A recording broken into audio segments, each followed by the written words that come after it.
PUBG की भारत में दोबारा एंट्री हो रही है। केंद्र सरकार ने पिछले साल इस गेम को बैन कर दिया था, लेकिन क्राफ्टॉन का popular battle royal game battle ground mobile India यानी बीजीएमआई भारत में भी वापसी कर रहा है। खुद कंपनी के सीईओ ने इस बात की जानकारी दी है। इसके अलावा बीजीएमआई ने एक पोस्ट भी शेयर किया है।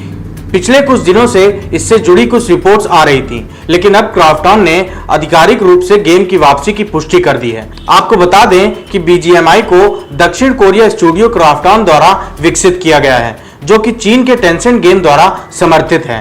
बीजीएमआई कुछ और नहीं बल्कि पबजी मोबाइल इंडिया का रिब्रांडेड वर्जन है, जिसे क्राफ्टॉन ने कुछ बदलाव के साथ लॉन्च किया था। 10 महीने पहले चीनी सर्वर पर यूजर डेटा भेजने के लिए कथित तौर पर भारत सरकार ने इस गेम को बैन कर दिया था। सरकार के फैसले के बाद गूगल प्ले स्टोर और एप्पल ऐप स्टोर से भी इस गेम को हटा दिया गया था। बीजीएमआई की वापसी को लेकर क्राफ्टॉन इंडिया के ट्विटर पर एक स्टेटमेंट शेयर किया, जिसमें उन्होंने कहा, हम इंडियन अथॉरिटीज के बहुत आभारी हैं जो उन्होंने हमें बैटल ग्राउंड मोबाइल इंडिया के ऑपरेशन को दोबारा शुरू करने की मंजूरी दी है।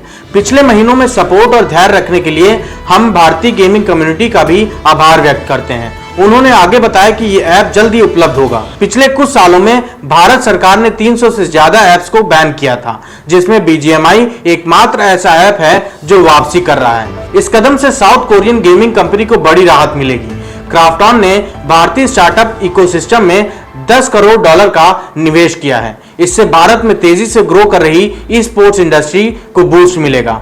वहीं इलेक्ट्रॉनिक्स और आईटी राज्य मंत्री राजीव चंद्रशेखर ने शुक्रवार को एक ट्वीट में कहा कि सर्वर लोकेशन और डेटा सिक्योरिटी से जुड़े मुद्दों का पालन करने के बाद बीजीएमआई को 3 महीने का ट्रायल अप्रूवल दिया गया है। किसी भी फाइनल डिसीजन से पहले हम पहले 3 महीने तक यूजर हम एडिक्शन जैसे बाकी मुद्दों को लेकर भी ऐप को क्लोजली मॉनिटर करेंगे। आपको बता दें कि इस ऐप को सरकार ने पिछले साल बैन कर दिया था।